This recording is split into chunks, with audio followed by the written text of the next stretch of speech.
The Quirixian diplomatic vessel had been in orbit for exactly 17 minutes when First Ambassador Theximilor made what would later be described in 14 different languages as the worst decision in galactic diplomatic history. "We'll handle this ourselves," he announced to his crew, his three eye stalks quivering with professional confidence. "Standard protocol: land, assess, catalogue, report. We've done this on 462 worlds. Earth will be no different."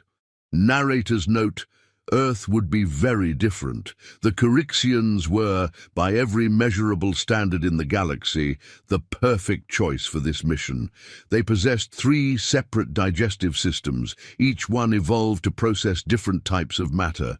Their homeworld had 7 moons, 3 suns, and enough naturally occurring toxins to make a chemistry professor weep with joy. They could metabolize compounds that would turn other species into decorative puddles. They were thorough, methodical, and insufferably proud of their biochemical superiority. The Galactic Council of Biochemical Safety had given them a simple task: investigate Earth's fermented beverages. Humans had recently been discovered, and their preliminary cultural database was alarming. These primates apparently consumed massive quantities of something called alcohol for what they described as fun. The substance was, by all chemical analysis, a solvent, a poison. Something you'd use to clean starship engines, not intentionally pour into your body. But humans did it anyway, regularly, sometimes daily. The Council needed answers. Were humans immune, suicidal, participating in some elaborate death cult? The Quirixians, with their triple redundant digestive systems and PhDs in xenobiochemistry, seemed like the obvious choice to find out. Second Ambassador Vrilketh, the more cautious of the diplomatic team, had suggested landing at one of Earth's official government facilities. Perhaps the United Nations, maybe one of those places humans called embassies. Theximilor had overruled him. "We need authentic data," he'd said, "not some sanitized diplomatic performance. We land where the humans actually consume these beverages. Somewhere organic." Their navigation system, which had been programmed by an intern who may or may not have been paying attention, selected what it determined was a typical Earth establishment for recreational fluid consumption. And that's how 3 of the galaxy's most distinguished xenobiochemists landed their ship in the parking lot of a pub called the Drunken Philosopher, located in a small Irish town that most maps had forgotten about. The ship materialized at approximately 7 p.m. on a Friday evening. Inside the pub, Seamus O'Malley was in the middle of explaining to a tourist why Irish coffee was called Irish coffee, and not just coffee with whiskey in it, which would be more accurate but less marketable. The door opened. 3 aliens walked in. They were, by human standards, peculiar looking. Each stood about 5 feet tall, with 3 eye stalks sprouting from what might generously be called a head, 4 arms ending in delicate manipulator appendages, and skin that shifted between purple and green depending on the lighting. They wore what appeared to be formal diplomatic attire, elaborate robes covered in medals, badges, and what one patron would later describe as way too many pockets. The pub went quiet. Not shocked quiet, not scared quiet. The specific type of Irish pub quiet that happens when something interesting walks through the door and everyone wants to see what happens next. Seamus O'Malley, who'd been tending bar in this establishment for 37 years and had seen everything from philosophical debates about the nature of consciousness to fistfights about whether potatoes were vegetables or starches, barely raised an eyebrow. "Evening, gentlemen," he said, wiping down the bar with a rag that had seen better decades. "What can I get you?" Theximilor stepped forward, his translator device chirping to life. "Greetings, human. We are official representatives of the Galactic Council of Biochemical Safety. We have come to study your beverages." "Grand so," Seamus replied. "What'll you have?" This was not the response Theximilor had expected. Where was the panic, The military response, the complete breakdown of social order that typically accompanied first contact scenarios. Perhaps you do not understand, Vrilketh interjected. We are alien life forms from space. We have traveled across the galaxy to... Yeah, I got that bit, Seamus interrupted. Still need to know what you're drinking. We've got Guinness, Smithwick's, about 40 different whiskies, some craft beers that the hipsters keep ordering. And if you want something fancy, Margaret over there makes a cocktail that'll either cure your existential dread or cause it. Haven't figured out which yet. Margaret, Maggie Ironliver Thompson, seated at her usual corner table with a glass of something that looked like it could strip paint, raised her glass in salute. At 73 years old, she had survived 2 husbands, 1 world war, and approximately 15,000 hangovers. She was not impressed by aliens. We'll start with something simple, Theximilor said, trying to regain control of the situation. Your most common beverage, for scientific purposes. Seamus shrugged and poured 3 pints of Guinness. He did it properly, with the 2-part pour and the settling time, because even when serving aliens from space, you don't rush a Guinness. The 3 Curixians examined their glasses with scientific instruments that materialized from those numerous pockets. Scanners beeped. Devices whirred. Vrilketh took notes on a holographic display that floated beside him. Ethanol content, 4.2%, read Third Ambassador Nixveloth, the quietest of the trio. Suspended particulate matter, minimal toxicity readings. This seems manageable. Manageable, Theximilor agreed. We've processed compounds with 70% toxicity ratings. This is basically water. They raised their glasses. The pub watched. Seamus leaned against the bar with the expression of a man who knew exactly what was about to happen and was going to enjoy every second of it. The Corixians drank. For the first few seconds, nothing happened. Theximilor's 3 eye stalks swiveled toward his colleagues in triumph. You see, our superior metabolic systems handled this primitive intoxicant with ease. I don't understand what the concern was about. Then it hit. The thing about Corixian biology is that their 3 digestive systems were supposed to be an advantage. Each stomach processed different molecular structures, breaking down nutrients with ruthless efficiency. What they'd never encountered before was a substance that their 3 stomachs all tried to process simultaneously. The alcohol hit the first stomach. That stomach sent it to the second stomach. The second stomach, confused, sent it back to the first stomach and forward to the third stomach. The third stomach, completely unprepared for this, panicked and sent it everywhere. Theximilor's eye stalks began waving independently. I feel peculiar. Peculiar, Vrilketh echoed. His skin had turned from purple to a bright orange that no Corixian had ever displayed before. Very peculiar, but fine. Completely fine. We are professionals. Nixveloth said nothing. He was staring at his glass with the intensity of someone having a religious experience or a mental breakdown. Possibly both. How about another? Seamus suggested, his face completely neutral. Excellent idea, Theximilor declared, his voice slightly louder than before. We need multiple data points. Science demands it. 3 more Guinnesses appeared. The aliens drank them with the determination of people who had made a terrible decision and were fully committed to seeing it through. By the 4th pint, Theximilor was explaining to anyone who would listen that Corixian civilization was clearly superior because they had invented faster-than-light travel a full 2,000 years before humans had even discovered agriculture. And this was very important to understand. Vrilketh was crying, not sadly, not happily, just crying. He was staring at a bowl of peanuts, like it held the answers to the universe's greatest mysteries. Nixveloth had discovered the jukebox. He was trying to figure out how music worked and whether it was possible to communicate with it. Margaret finally stood up and walked over to the bar. Seamus, these boys need proper drinks. They've had 4 pints each. Of Guinness. That's milk for babies. If they're here to study our drinking, they need to drink like us. She turned to Theximilor, who was now attempting to count his eye stalks and getting confused because they kept moving. You, blue one, you ever had whiskey? Whiskey, Theximilor repeated slowly. What is whiskey? Oh, you sweet summer alien, Margaret said, and ordered Seamus to pour 3 shots of Jameson. The whiskey appeared.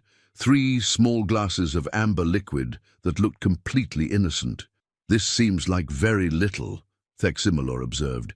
Surely we can handle this. We are scientists. We have credentials. Down in one, Margaret instructed. They did. The universe paused for a moment of silence for what was about to be lost. Corixian vocal cords are not designed to produce the sound that Theximilor made. It was somewhere between a whale song, a car alarm, and someone trying to pronounce the letter Q for 17 consecutive seconds. His eye stalks went rigid. His skin cycled through colors that didn't have names in any language. Vrilketh slammed his glass down and announced, "I have achieved enlightenment." Nixveloth fell off his stool. What none of them knew, what they couldn't have known, was that their communication devices were still active, still transmitting, still broadcasting directly to the Galactic Council's main assembly chamber, where 417 species were gathered for what was supposed to be a routine weekly meeting. The meeting had stopped being routine approximately 45 minutes ago.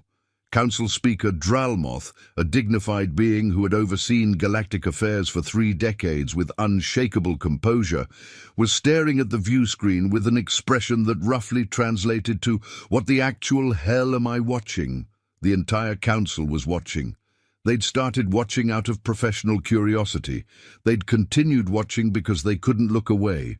It was like witnessing a natural disaster in slow motion, except the natural disaster was 3 respected scientists systematically destroying their own dignity 1 pint at a time.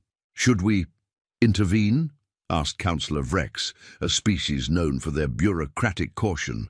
"How?" Dralmoth replied. "What would we even say?" On screen, Theximilor was now engaged in what appeared to be a philosophical debate with Seamus about the nature of reality. "But how do you know the bar is really there?" he was insisting, waving his arms dramatically. "What if we're all just thoughts in someone else's brain?" "Well," Seamus replied thoughtfully, "I suppose you could try walking through it and see what happens." Theximilor tried. The bar won. Vrilketh had moved on from crying to laughing, not at anything specific, just laughing at the general concept of existence. He kept trying to explain something about quantum mechanics to Margaret, but his translator was malfunctioning, so it came out as a series of beeps and whistles that sounded vaguely musical. Nixveloth had made friends with the jukebox. He was hugging it. The jukebox was playing Whiskey in the Jar for the 7th consecutive time, and Nix was singing along despite not knowing the words, the tune, or the language. "This is unprecedented," Council Member Thixalon observed, taking notes furiously. "The Corixians have the most advanced digestive systems in known space. If they're affected this severely, it means we've severely underestimated Earth's biochemical weapons," finished Councillor Prinvex. "It's not a weapon," Dralmoth insisted. "They drink this for recreation." The chamber fell silent as that fact settled in. "Voluntarily?" someone asked from the back. "Apparently, they pay for it," Dralmoth confirmed, checking the data stream. More silence. Back at the drunken philosopher, Theximilor had moved past his crisis about the nature of reality and was now deeply concerned about his career. "What if the council sees this?" he asked Seamus, his eye stalks drooping with worry. "What if they know?" "Know what?" Seamus asked, pouring another round because apparently nobody had told these aliens about the concept of cutting someone off. "That I'm a fraud," Theximilor wailed. "I don't know anything. I have 3 degrees in xenobiochemistry and I can't even handle a simple ethanol-based beverage. I'm a disappointment to my entire species." There, Seamus said, patting him awkwardly on what might have been a shoulder. "Everyone feels that way after a few drinks. It's part of the process." "What process?" "Getting drunk. Step 1, confidence. Step 2, philosophy. Step 3, existential crisis. Step 4, either fighting or crying depends on the person. You're on step 3 right now, very normal. Theximilor stared at him. This is normal? Sure. Margaret over there goes through all 4 steps every Friday, usually makes it to step 5 by midnight. There's a step 5! Making peace with your demons and having a kebab, Margaret called out from her table. Sometimes the order varies. The Galactic Council was beginning to panic. Not the dramatic kind of panic. They were politicians, after all. But the quiet, bureaucratic panic that manifests in strongly worded memos and emergency committee formations. We need to retrieve them, Dralmoth announced, immediately. This is becoming an embarrassment to the entire galactic community. Agreed, said most of the council. Disagreed, said a small contingent from the back, who had started taking bets on what would happen next. Motion to deploy rescue team, Dralmoth declared, using his formal voice that meant he was done with this nonsense. The motion passed. A rescue team was assembled. They were professionals, trained for exactly this kind of situation. Led by Commander Zixthor, a military officer with 17 years of experience in hostile environment extraction. They scrambled a ship, plotted a course to Earth. Estimated arrival time, 47 minutes. Commander Zixthor briefed his team with military precision. Gentlemen, we have a situation. 3 council diplomats have been compromised by an unknown chemical agent. Our mission is simple. Retrieve them, provide medical assistance if necessary, and restore the dignity of the Galactic Council. Questions? What compromised them? Asked Lieutenant Primal. Something the humans call beer. Beer, Primal repeated. That's just fermented grain water. I've read the reports. It's harmless. Tell that to First Ambassador Theximilor, who's currently hugging a piece of furniture and crying about his childhood, Zixthor replied, gesturing to the live feed. The team watched in silence as Theximilor, Vrilketh, and Nixveloth demonstrated what happens when 3 professionally trained scientists encounter a substance their evolution had never prepared them for. Saints preserve us, whispered someone who didn't worship saints but felt the expression was appropriate. The rescue ship entered Earth's atmosphere 23 minutes later. They landed in the same parking lot, which now had several curious humans standing around the original Corixian vessel, taking pictures with their phones. Commander Zixthor and his team of 5 entered the drunken philosopher with weapons holstered but ready. They were prepared for anything: hostile humans, chemical warfare, mass casualties. They were not prepared for Seamus O'Malley to look up from pouring a pint and say, "Evening, lads, friends of yours." He gestured to the corner where the 3 ambassadors were attempting to play darts. Attempting being the operative word. Theximilor had thrown 2 darts into the ceiling, 1 into the wall, and was currently arguing that the board was in the wrong location, not his aim. "We're here to extract them," Zixthor announced formally. "Right so," Seamus replied. "But they've started a tab, and in this establishment nobody leaves until the tab is settled." "A tab? They owe me for 17 pints, 9 whiskies, and the dartboard, which I'm going to have to replace." Zixthor stared at him, then at his team, then at the 3 diplomats who had noticed the new arrivals and were waving enthusiastically. "Commander!" Theximilor shouted, stumbling over. "You have to try this. It's amazing. Everything is amazing. Do you know that humans have been doing this for thousands of years? They're insane. I love them. Sir, we need to leave, now." "But I haven't finished my pint." Theximilor gestured wildly at a glass that was approximately 1/3 full. "You can't leave a pint unfinished. Seamus says it's bad luck." "Seamus says a lot of things," Zixthor muttered. He turned to his team. "Lieutenant Primal, settle their tab. The rest of you, let's get them to the ship." "How much do they owe?" Primal asked Seamus. Seamus calculated quickly. 230 euros.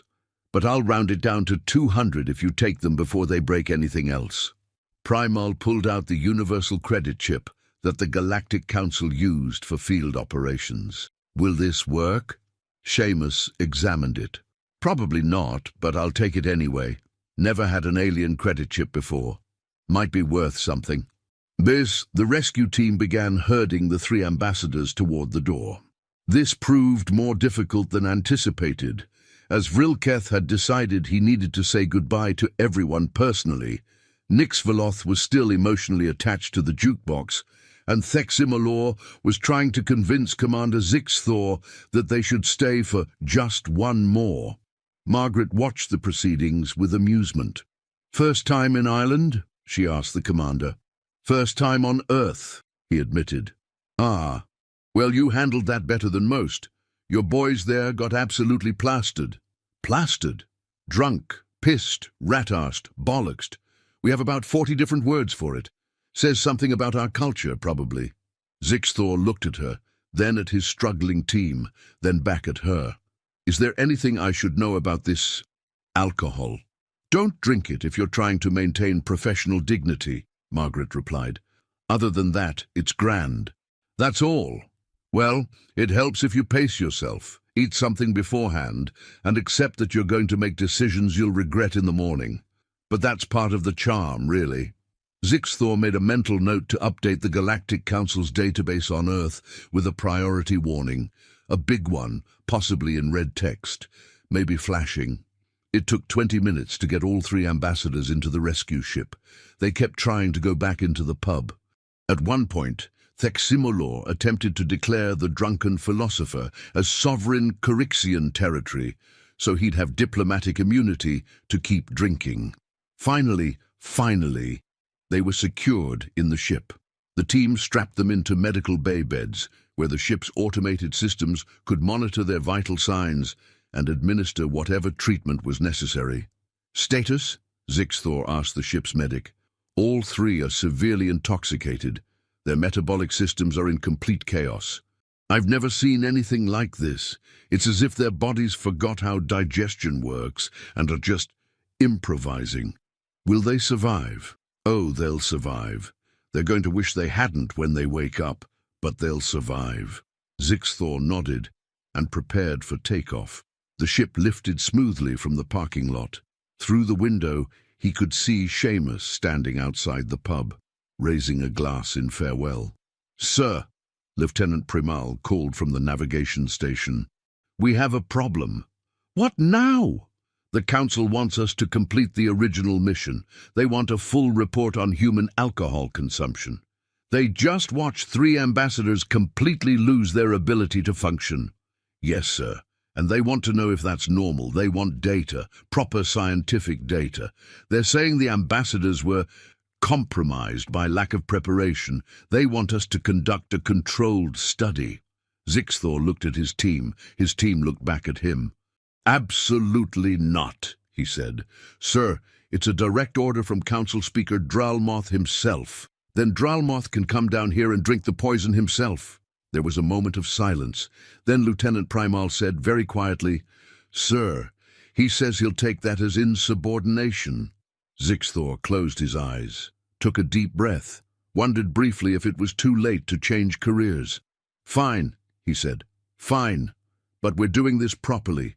Controlled conditions, small doses, medical supervision. And if anyone suggests going back to that pub, I'm ejecting them out the airlock." The ship landed again. The team disembarked. They walked back into the drunken philosopher with the determination of people who knew they were making a terrible decision, but had decided to make it anyway. Seamus looked up, blinked, started laughing. "Back already? What'll it be this time, lads?" "Something mild," Zixthor said carefully. "We need to conduct a proper study, scientific method, controlled variables." "So, you want to get drunk scientifically," Seamus translated. "We want to understand the effects of your beverages without compromising our ability to function," Zixthor corrected. "Yeah, getting drunk scientifically," Seamus considered. "Well, If you want to ease into it, I'd suggest starting with the cider. It's sweet, it goes down easy, and it'll only moderately destroy your capacity for rational thought." Margaret snorted from her corner. "They want the experience, Seamus. Give them the proper stuff. They explicitly said they wanted something mild. And you're going to let these alien boys leave Ireland without trying proper Irish whiskey? What would your grandmother say?" Seamus considered this. His grandmother had been a formidable woman who believed that hospitality was sacred and that anyone who left Ireland without experiencing proper Irish culture was somehow personally insulting the entire island. "She'd say I was a terrible host," he admitted. "There you go then. But they just said they don't know what they want. They're aliens, they don't understand. It's our duty to educate them." This was how Commander Zixthor found himself holding a shot of Redbreast 12-year-old and wondering how his career had led to this exact moment. "This is a bad idea," he said. "Probably," Seamus agreed. "But you'll have stories. I don't want stories. I want a successful mission and a commendation."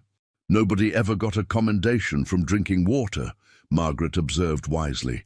The rest of Zixthor's team was already seated at the bar. They'd decided that if they were doing this, they might as well commit.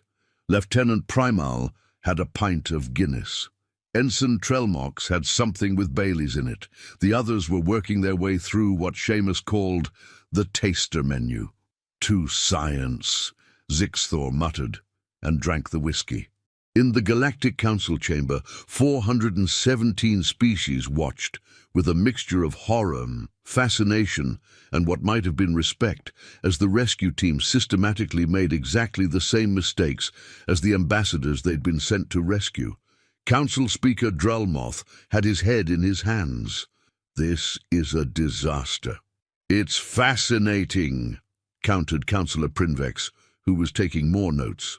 "Look at how quickly the ethanol affects their motor control, and their decision-making, and their volume. Why are they all shouting? Because they're drunk, Prinvex. Yes, but why does intoxication increase vocal volume? What evolutionary advantage does that provide? It doesn't. That's the point. This substance doesn't provide any advantages. It just makes you stupid.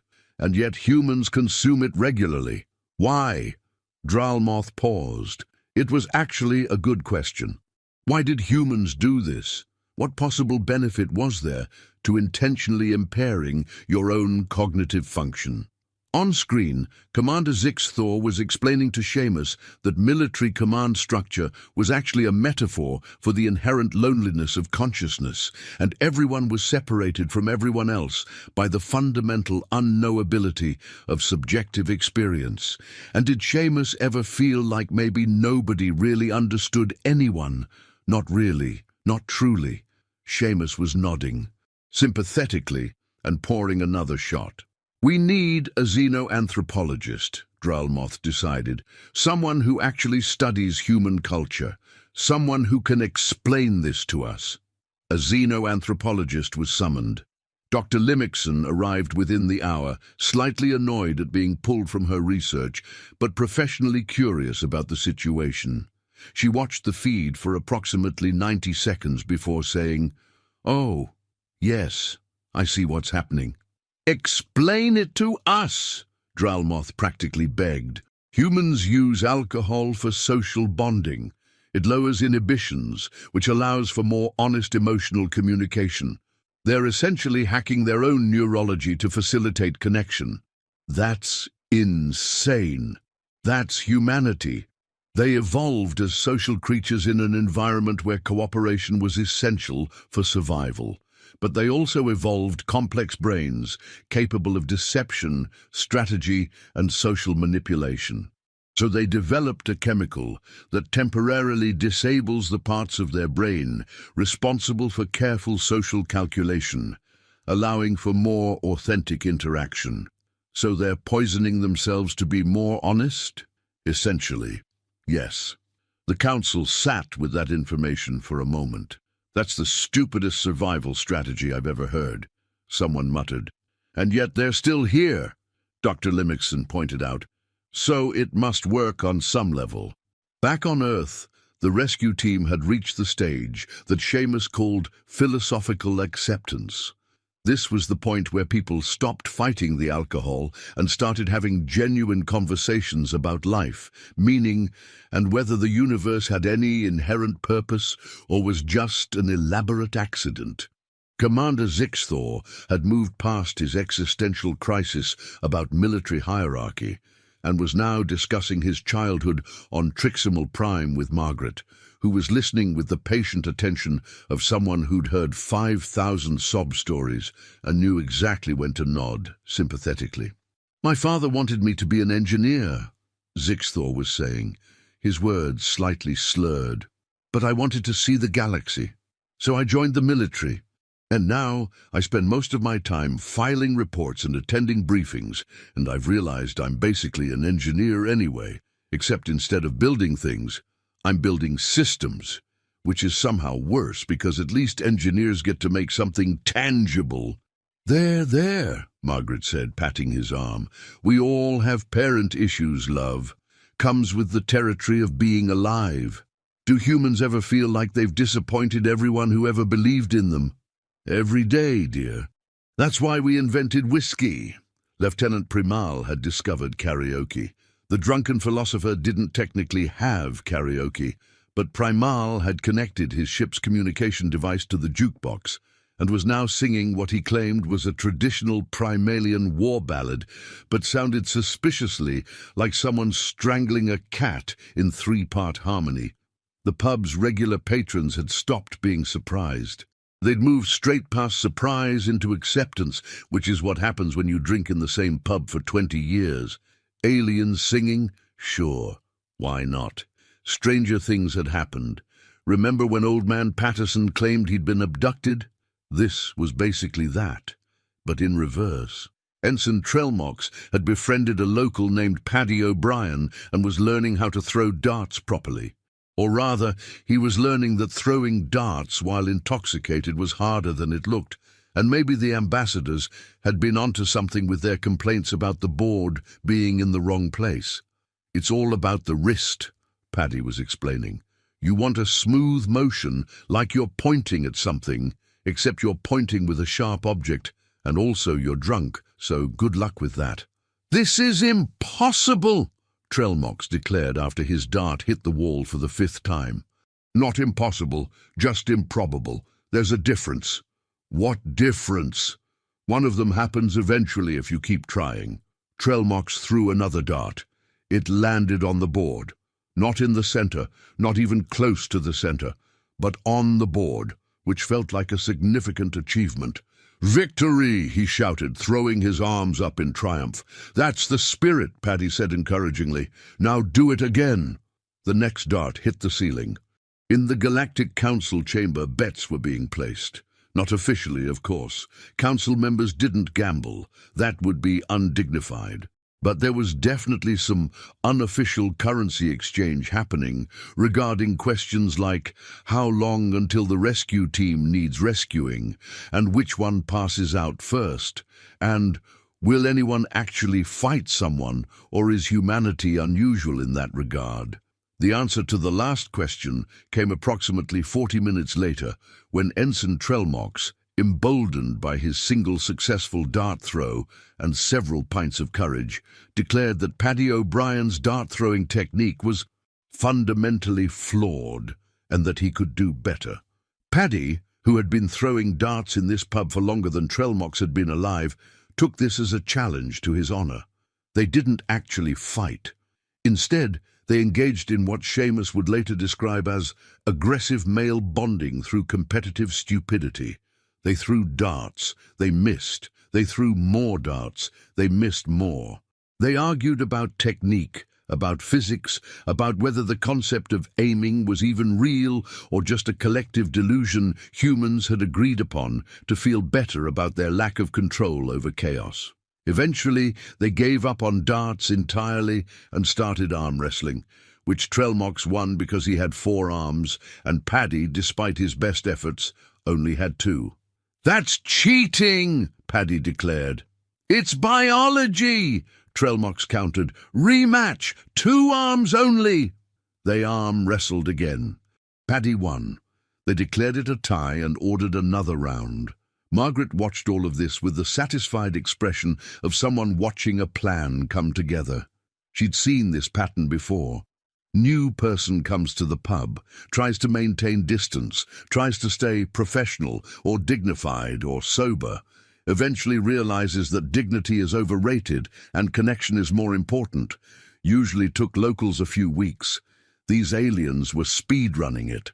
Commander Zixthor had progressed from his career crisis to a more general philosophical crisis about the nature of consciousness and whether anyone truly understood anyone else. I mean, really understood, he was insisting to Seamus. Not just intellectually, not just knowing the words someone is saying, but really feeling what they feel, knowing what they know. Is that even possible? Probably not, Seamus admitted. But that's never stopped anyone from trying. Doesn't that make you sad? Sometimes. But then I remember that we're all stumbling through the darkness together, and that's its own kind of connection. Shared confusion, mutual bewilderment at the absurdity of existence. That's beautiful, Zixthor said, his voice thick with emotion. That's alcohol, Seamus corrected gently. But I appreciate the sentiment. The breakthrough came at approximately 11 p.m. when Commander Zixthor stood up suddenly, swayed, steadied himself against the bar, and announced to the entire pub, "I understand now." Everyone stopped what they were doing. Even Lieutenant Primal paused his massacre of Primalian music. "I understand," Zixthor repeated, slightly quieter, but no less intense. "It's not about the alcohol. It's about giving up." "Giving up," Seamus prompted. "Control, dignity, pretending you have everything figured out. Humans know they don't have the answers, so they come to places like this and they admit it. They share their confusion, they laugh about it, they drink poison together and call it friendship." He paused, his three eyes focusing with difficulty on Seamus. "You're not stupid. You're brilliant. You figured out something the rest of the galaxy hasn't. What's that then? That perfection is boring, that vulnerability is strength, that sometimes the best way to solve a problem is to stop trying so hard." Zixthor turned to address his team. "Do you hear me? We've been approaching this all wrong. We came here with our instruments and our protocols and our superiority, and these humans have been doing the only thing that makes sense in an incomprehensible universe. They've been laughing at it." Margaret raised her glass. "It took you long enough." The Galactic Council chamber had gone completely silent. Council Speaker Dralmuth was staring at the screen with an expression that suggested he was having some kind of personal revelation and wasn't entirely comfortable with it. "He's right," Dr. Limixon said quietly. "That's exactly what humans do. They acknowledge the absurdity. They embrace it. Most species in the galaxy try to impose order on chaos. Humans just dance with it." "That's terrifying," someone whispered. "That's why they're interesting," Dr. Limixon countered. On Earth, Commander Zixthor was now engaged in a deep conversation with Seamus about the nature of consciousness, military protocol, and whether Barrags had feelings. It was the kind of conversation that made perfect sense at the time and would seem completely insane in the morning. Lieutenant Primal had abandoned singing in favor of a lengthy discussion with a group of locals about whether the universe was deterministic or if free will actually existed, and whether it even mattered if you couldn't tell the difference. Ensign Trelmox and Paddy had moved past arm wrestling and were now best friends, which apparently involved Paddy teaching Trelmox the words to Danny Boy, despite Trelmox having no idea who Danny was or where he was going. The three original ambassadors, still strapped in medical beds on the rescue ship, were beginning to regain consciousness. This was not a pleasant experience for any of them. Theximolor opened his eyes, all three of them, and immediately regretted having eyes. The inside of his head felt like it had been replaced with broken glass and spite. His mouths tasted like something had died in them, possibly his dignity. "Water," he croaked. "Please, Water or death, either would be acceptable. Vrilketh groaned from the next bed. What? What happened? We conducted field research. Nixvaloth mumbled. Very thorough field research, possibly too thorough. The ship's medical AI, which had been monitoring their vital signs, chimed helpfully. You are experiencing what humans call a hangover. Symptoms include headache, nausea, sensitivity to light and sound, profound regret, and questioning all your life choices. This is normal, unfortunately. This is normal? Theximilor attempted to sit up, failed, and lay back down with a whimper. Humans do this to themselves on purpose, and then they wake up like this? Apparently, they consider it an acceptable trade-off for the social bonding experience, the AI confirmed. They're insane. That assessment appears in approximately 67% of xenoanthropological studies on humanity. Yes. Theximilor closed his eyes, carefully, because even his eyelids hurt, and tried to piece together his memories of the evening. There had been the beer, then the whiskey, then more beer, then something Margaret had called a proper drink, which had tasted like liquid fire and regret. Then there had been singing. Had he been singing? Oh no, he had been singing. Did we? Vrilketh started, then stopped. Did we transmit all of that? Silence. AI, Theximolo said carefully. Were our communication devices active during the field research? Yes. Were they broadcasting to the council? Yes. The entire council? All 417 member species, yes. The viewing figures were quite impressive. At peak, you had approximately 6 billion beings watching across the galaxy. The 3 ambassadors lay in their medical beds, contemplating this information and wishing that human alcohol had the decency to be actually lethal. My career is over, Theximilor said flatly. My life is over, Vrilketh added. I'm changing my name and joining a monastery, Nixvaloth decided. Do humans have monasteries? Somewhere very quiet where nobody asks questions? Several, actually, the AI replied helpfully. Would you like me to compile a list?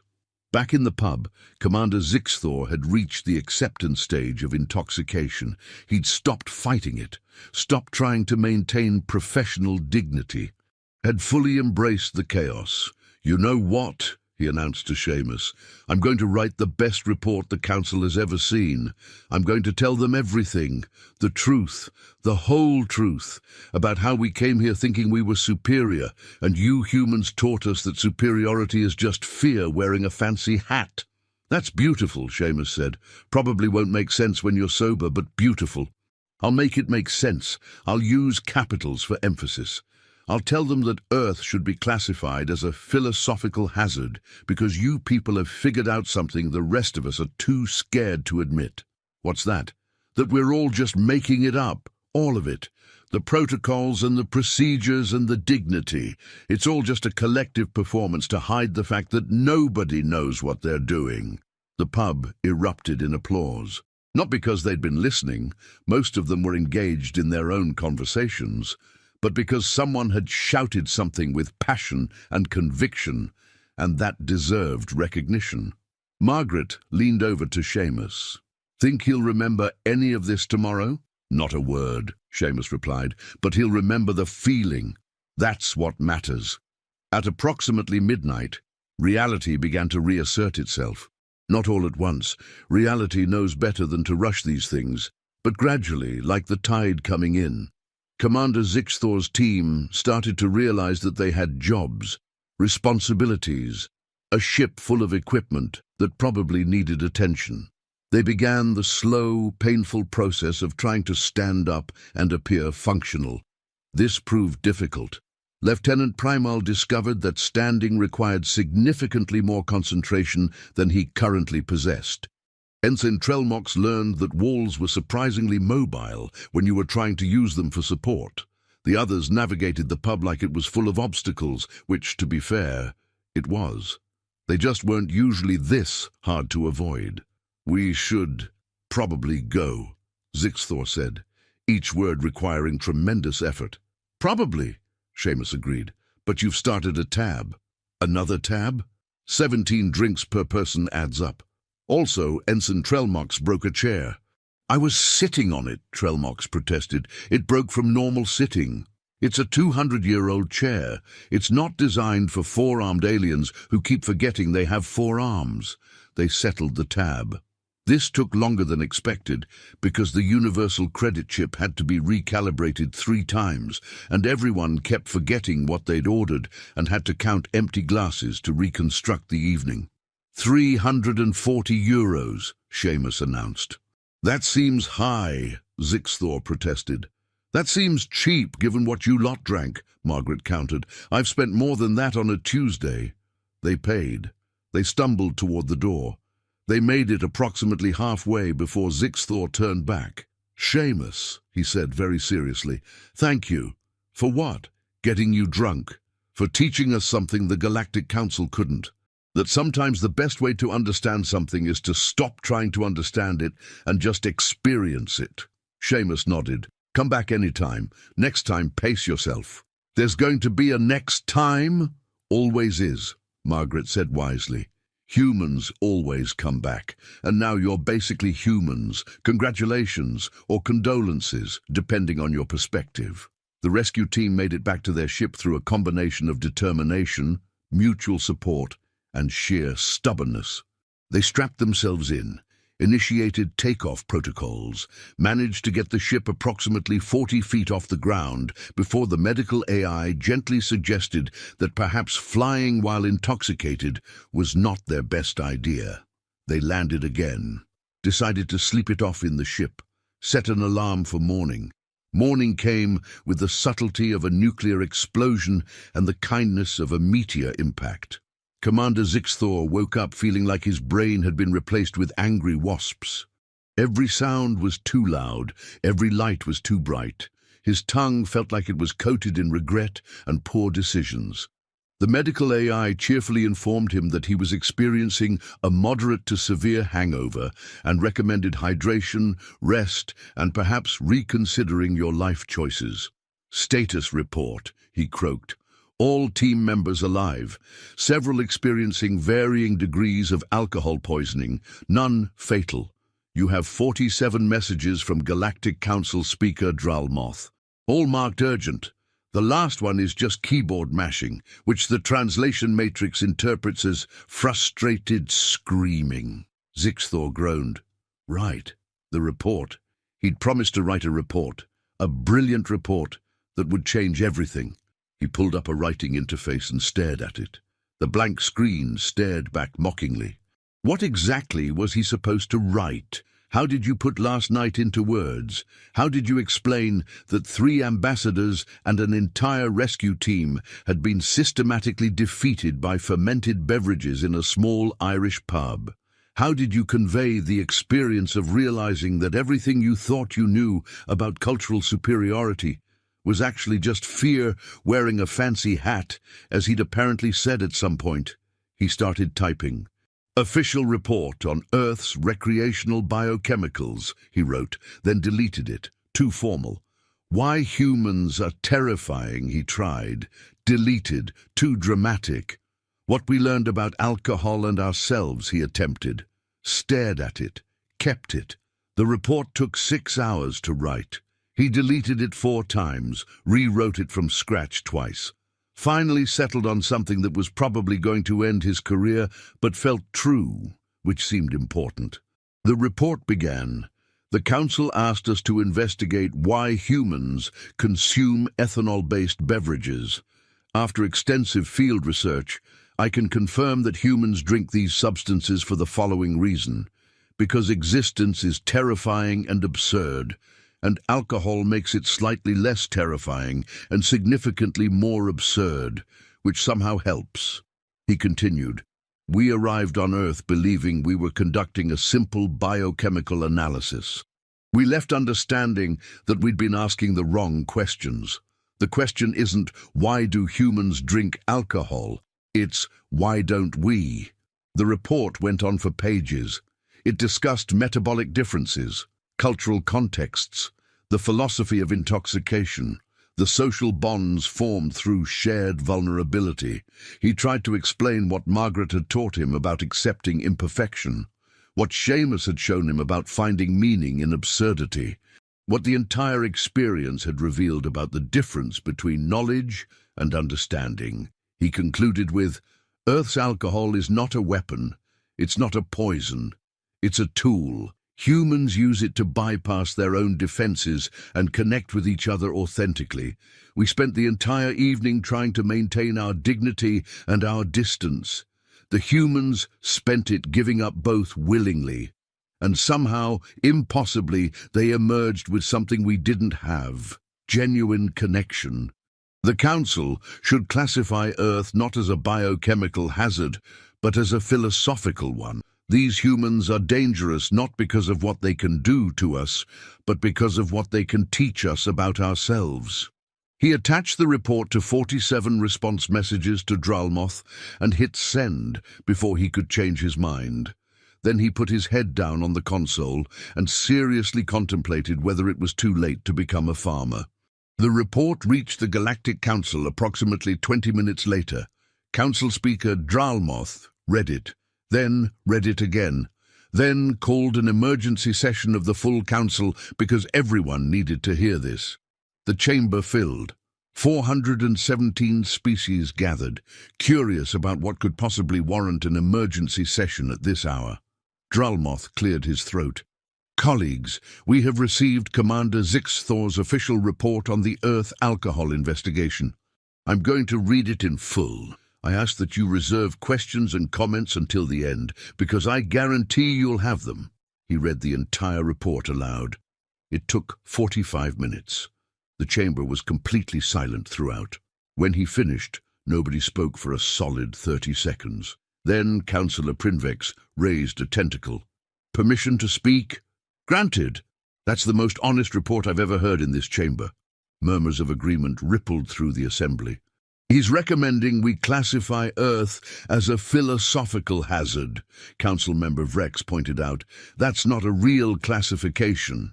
"Maybe it should be," Dr. Limixon suggested.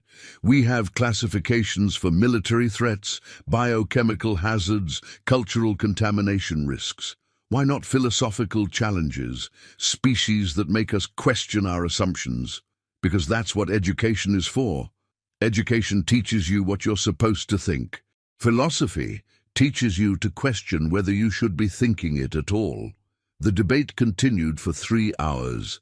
It covered everything from metabolic differences to social bonding strategies to whether the Council should establish formal protocols for recreational intoxication studies, or just admit that some things couldn't be studied properly and needed to be experienced. Eventually, Council Speaker Dralmoth called for order.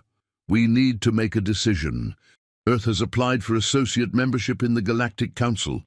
We need to provide a response, given everything we've learned and everything we've witnessed. What should that response be?" "Rejection," said the Conservative faction. "They're too unpredictable, too chaotic." "Acceptance," countered the Progressive faction. "They're exactly what this council needs. Someone to challenge our assumptions." "Probationary status," suggested the moderates. "Let them prove they can function within galactic society." The vote was called. It took 2 hours and 17 rounds of voting, but finally a decision emerged. Earth would be granted associate membership with one very specific condition. They had to agree to label their alcohol with proper warning signs for non-human species. The signs would read, "Warning, this substance will compromise your dignity, destroy your career plans, and make you reconsider everything you thought you knew about yourself. Humans drink it recreationally. They are not joking. They are also not lying when they say it's fun. Proceed with extreme caution or extreme courage, preferably both." Back on Earth, Seamus O'Malley was closing up The Drunken Philosopher for the night when he received a very official-looking communication on the tablet he barely knew how to use. It was from something calling itself the Galactic Council, thanking him for his invaluable contribution to interspecies understanding and asking if he'd be willing to serve as a cultural ambassador for recreational intoxication studies. The position came with a salary, a good salary. More money than he'd made in the last 5 years of running the pub. He read the message 3 times, then he walked over to Margaret's usual table where she was having her nightcap. "Maggie, you're not going to believe this. Try me. The aliens want me to be their official teacher for drinking." Margaret considered this, took a sip of her whiskey, nodded. "Makes sense. You're good at it." "I'm a bartender." "Exactly. You're professionally trained in the ancient art of getting people drunk while keeping them alive and relatively safe. That's a skill." Seamus sat down heavily. "This is insane." "That's humanity," Margaret replied, echoing her earlier conversation. "We're all insane. We just hide it better when we're sober. Should I accept? Do you want to teach aliens how to drink?" Seamus thought about it. About Theximolor's existential crisis, about Zixthor's breakthrough, about how 3 distinguished ambassadors and an entire rescue team had walked into his pub as stiff, formal, dignified beings and stumbled out as slightly more human. "Yeah," he said slowly. "Yeah, I think I do." "Then accept. Worst case scenario, you spend the rest of your life traveling the galaxy teaching aliens about whiskey. Best case scenario, same thing, but with better stories." Seamus accepted the position. The Galactic Council was delighted. Earth's government was baffled, but decided not to ask too many questions because the whole situation was generating excellent press and significant tourism revenue. Within 3 months, the Drunken Philosopher had become the most famous pub in the galaxy.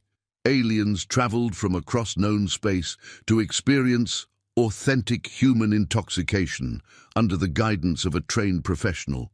Seamus hired more staff. Margaret reluctantly agreed to serve as assistant cultural ambassador, which mostly involved her sitting in her usual corner, drinking her usual whiskey, and occasionally sharing wisdom with confused aliens about the nature of existence and why fighting it just made things harder. The 3 original ambassadors, Theximolor, Vrilketh, and Nixivaloth, never quite recovered their original dignity, but they gained something more valuable: humility, self-awareness, and a really good story for parties. Theximolor eventually wrote a book about the experience called 3 Stomachs, 1 Hangover, a cautionary tale. It became required reading at the Galactic Diplomatic Academy with a warning label that read, "This author survived. You might not, but you'll learn something." Vrilketh became a surprisingly successful comedian, doing a stand-up routine about cultural misunderstandings that involved him crying on stage while explaining quantum mechanics to a bowl of peanuts. It was abstract. It was weird. It sold out every venue. Nixivaloth married the jukebox. This sounds like a joke, but on his homeworld, forming deep emotional connections with inanimate objects was considered perfectly normal. The wedding was beautiful. Seamus catered. Margaret gave a speech about love, loss, and why sometimes the things that hurt us most are also the things we can't live without. Commander Zixthor's report became one of the most cited documents in galactic history. It was referenced in philosophy papers, cultural studies, military strategy guides, and at least one religious text from a species that believed the universe was fundamentally absurd, and the only appropriate response was laughter. Zixthor himself was promoted, then promoted again, then eventually put in charge of the newly formed Department of Cultural Understanding through Shared Vulnerability, which was just a fancy way of saying, "We'll send you to different planets to drink with locals and write reports about it." He considered it the best job in the galaxy. The Galactic Council's database was updated with new information about Earth.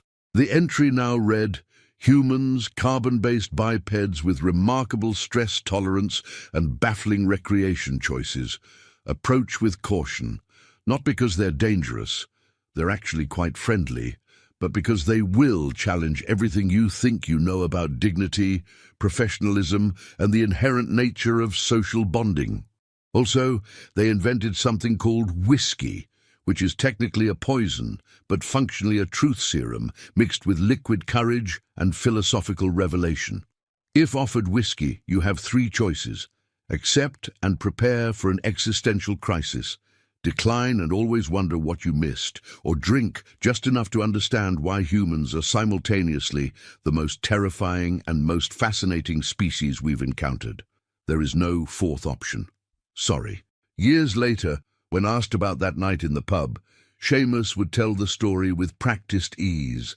He'd talk about the three ambassadors who couldn't hold their beer, about the rescue team that needed rescuing, about how the most powerful empire in the galaxy discovered that they'd been taking themselves way too seriously.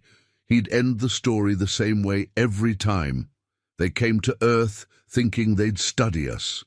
Instead, we taught them the most human lesson there is, that sometimes the only way to really connect with someone is to give up trying to impress them and just be honestly, messily, perfectly imperfect together. Margaret, sitting in her corner with her whiskey, would always add, also, never challenge a 73-year-old Irish woman to a drinking contest. We've had decades of practice, and we're playing for keeps. The galaxy learned. Not quickly, not easily, but it learned. Earth's alcohol spread across known space like a philosophical virus. Pubs appeared on distant worlds. Bars opened on space stations. Everywhere humans went, they brought their beverages, and their bizarre insistence that poisoning yourself slightly was an acceptable social activity. And slowly, impossibly, other species began to understand. They learned that vulnerability wasn't weakness, that admitting confusion wasn't failure, that sometimes the best way to solve a problem was to acknowledge you had no idea what you were doing, laugh about it, and have a drink while you figured it out together. The Curixians, those proud beings with their three stomachs and their scientific superiority, became some of the most frequent visitors to Earth. They'd learned something their evolution hadn't prepared them for, that intelligence wasn't about having all the answers. It was about being brave enough to ask the questions. And every single one of them, upon leaving Earth, made the same promise: they'd be back. Because the Drunken Philosopher wasn't just a pub anymore.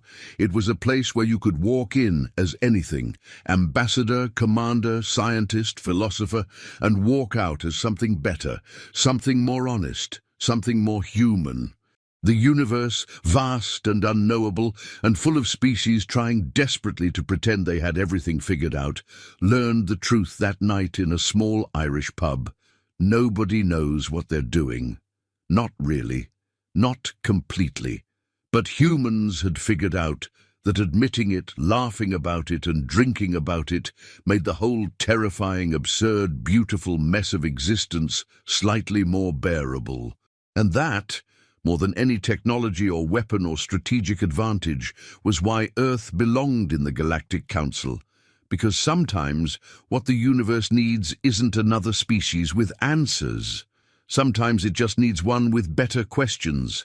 And whiskey, definitely whiskey,